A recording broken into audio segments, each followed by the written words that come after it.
নমস্কার। আজ আমরা শুনব শ্রী শ্রী রামকৃষ্ণদেবের জন্মের কিছু অলৌকিক ঘটনা। প্রথমেই আমরা জেনে নেব ঠাকুর শ্রী রামকৃষ্ণদেবের পিতা ও মাতা সম্পর্কে। শ্রী শ্রী রামকৃষ্ণদেবের পিতা ক্ষুদিরাম চট্টোপাধ্যায় নিষ্ঠাবান ব্রাহ্মণ ছিলেন। তার বাড়িতে রঘুবীর ও শীতলা দেবীর নিত্য সেবা ছিল। ক্ষুদিরাম খুব সরল, ধার্মিক আর উদার ছিলেন।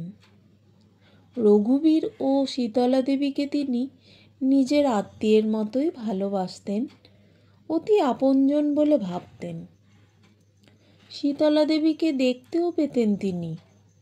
সকালবেলা যখন পুজোর ফুল তুলতে যেতেন, তখন তিনি দেখতেন ছোট্ট একটি বালিকার বেশে শীতলা দেবী তার সঙ্গে সঙ্গে ঘুরছেন।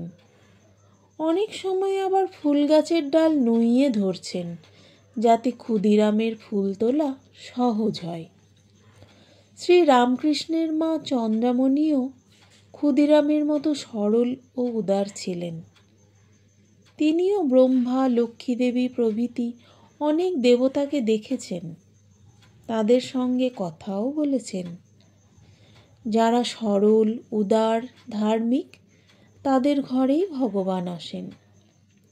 শ্রী শ্রী রামকৃষ্ণদেব বলেছেন, নন্দঘোষ কত সরল ছিলেন, দশরথ কত সরল ছিলেন, তাই ভগবান তাদের ছেলে হয়ে এসেছিলেন। ভগবানকে দেখা যায়, তার সঙ্গে কথাও বলা যায়। যারা খুব সরল, উদার, যারা ভগবানকে খুব ভালোবাসেন, ভগবান তাদের দেখা দেন। রাম রূপে, কৃষ্ণ রূপে, কালী রূপে, শীতলা দেবী রূপে, যে যেভাবে তাকে ডাকে, যেভাবে দেখতে চায়, ভগবান তাকে সেই রূপেই দেখা দেন। ধর্মপ্রাণ ক্ষুদিরাম নিষ্ঠাবান অতি, সরল উদার প্রাণ ধর্মে সদামতি। তুলিত পূজার ফুল যখন প্রভাতে, দেখিত শীতলা দেবী ফেরে তার সাথে।